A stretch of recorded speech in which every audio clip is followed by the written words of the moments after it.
Bom, muita gente me pergunta sobre melatonina.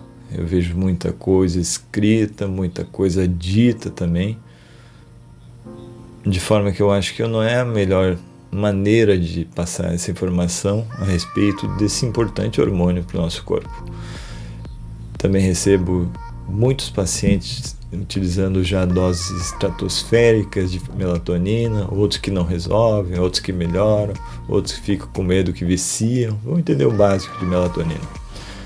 Melatonina é um hormônio produzido pelo nosso próprio corpo. Durante o dia ele costuma ser produzido pelo trato digestivo, pelo intestino, e à noite pela nossa pineal, a glândula que fica lá no nosso cérebro. De noite, a melatonina é mais utilizada durante a noite, apesar de que existem protocolos de utilização medicamentosa da melatonina durante o dia, mas de noite ela tem um papel bem importante de regulação do nosso sono e do nosso ciclo capilar. Não é só ela, mas é uma orquestra de hormônios que são conduzidas pelo maestro melatonina. A gente começa normalmente, biologicamente, nós somos seres de ciclos de 12 horas. Então, nós começaríamos a produzir a melatonina às 19, 20 horas, no momento do pôr do sol. Quando a luz do dia, imagina nós como animais da natureza, quando a luz do dia já estaria totalmente escuro. O que hoje já não acontece. Então várias coisas vêm prejudicando a produção da nossa melatonina. Quem que deita hoje para dormir às 20 horas? Quase ninguém. Então o primeiro pico da melatonina ele costuma já ser perdido. A primeira grande chance de a gente produzir uma boa quantidade de melatonina e ter a orquestração do sono acontecendo da maneira adequada, a gente perde. Outras coisas como a luz azul, as luzes dos smartphones, de iPads, de televisão, essas luzes fluorescentes, essas luzes, elas têm a capacidade de provocar uma alteração do nosso cérebro. Nosso cérebro não consegue entender que é noite porque tem muita luz. Então, as pessoas que ficam até mais tarde assistindo coisas na televisão, nessas telas, no celular, existe uma luz azul dentro das telas que a gente não identifica com azul, mas a característica do comprimento de onda é chamada de luz azul, que provoca a sinalização do nosso cérebro de que é dia, não é noite. Enquanto é dia, a melatonina produzida pelo cérebro não vai ser produzida. Então isso é um fator muito importante. Quando tiver muito barulho também não.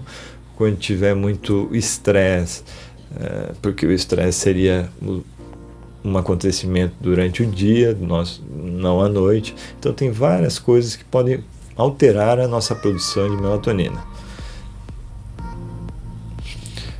A melatonina normalmente se mantém bem durante a infância, a adolescência, por isso que não tem distúrbios de sono as crianças, é difícil. Quando a gente sai para fazer xixi à noite, ligar a luz, deixar ar-condicionado com o LED ligado, dormir com a televisão ligada, o som ligado, são coisas que não é para fazer, porque influenciam na produção de melatonina. Ah, doutor, mas eu gosto de dormir assim e é assim. O que vai acontecer se não produzir esse hormônio? É um hormônio regulador do sono. A gente não fica por acaso 1/3 da nossa vida dormindo, porque isso não é importante para nós. O sono é o momento daquela célula tumoral, o corpo identificá-la. A gente produz de 3 a 6 mil células que potencialmente seriam cancerígenas por dia, e o nosso sono é um momento de vigília, não é um momento de vigília, é um momento de descansar, é um momento que o corpo não quer fazer nada, ele quer fazer unicamente as funções autônomas, aquilo que a gente não precisa mandar ele fazer. Então, batimento cardíaco, função renal, hepática, regulação de câncer, regulação de inflamação, um momento de gravar na memória. Vocês podem ver que o corpo gosta de baixar o batimento cardíaco, de baixar a pressão, e de noite ele baixar a produção de outros hormônios de estresse. adrenalina, cortisol. De noite a gente tem esse declínio, a gente tem até uma diminuição de temperatura corporal à noite, e a melatonina, ela orquestra essa sinfonia. E no momento que a gente então ou não produz, porque a gente não tem mais idade suficiente, é natural, depois dos nossos 40 anos, nós tenhamos um início de declínio da produção de melatonina. Por isso que melatonina é chamada de hormônio de juventude. Por isso que pacientes com câncer, por conta de estresse e medicação toda, também tem um declínio. E também é natural que antes do câncer a melatonina já esteja baixa por conta dos distúrbios do corpo humano. E para cabelo é muito importante que todo esse ciclo da finasterida esteja resolvido, da finasterida, da melatonina. Então, a melatonina é extremamente importante para a produção do bulbo e da papila dérmica, na produção de novos cabelos, e inúmeros são os fatores que indicam que deveria ser reajustado a dose de melatonina como suplemento. O Brasil liberou só agora o uso da melatonina, porque você sabe que o medicamento mais vendido no Brasil depois do anticoncepcional é o Rivotril, né? E a melatonina, ela não tem uma indústria que se interessa muito por vender ela, porque não pode ser patenteada. Ela produz no próprio corpo. Então, nos Estados Unidos tem mais de 50 marcas de melatonina. Então se compra isso no supermercado, no aeroporto, para qualquer pessoa. Então não é um produto de interesse da indústria farmacêutica.